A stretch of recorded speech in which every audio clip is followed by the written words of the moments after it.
Medical education has become a for-profit venture.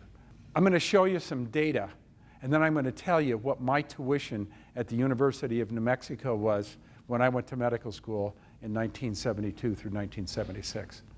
This is from the American Association of Medical Colleges. Graduating from a private medical school had $193,000 in debt. Public schools, $172,000. 50% of graduates had greater than $200,000 of total educational debt, and 12% $300,000 greater. The interest on that over 8 years is 2 times the indebtedness. So if you have $300,000 worth of debt, you got a $600,000 problem. Tuition fees and health insurance per year in 2016-17 at a private school, $55,000.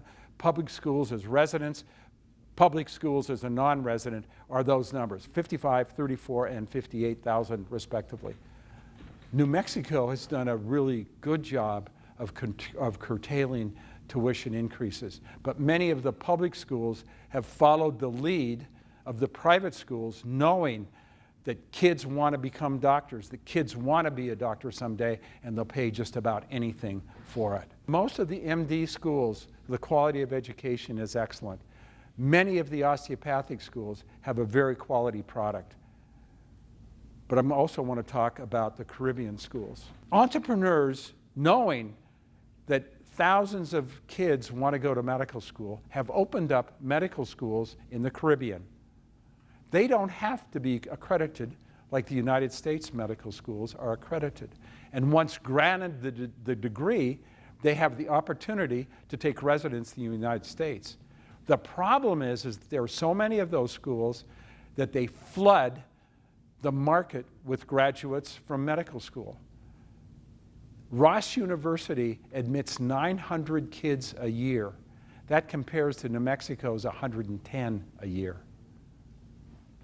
So the quality of the education is not good. Where they get their clinical years is debatable. And the worst part of it is they spend all that money I just talked about, and then they can't get into a residency program.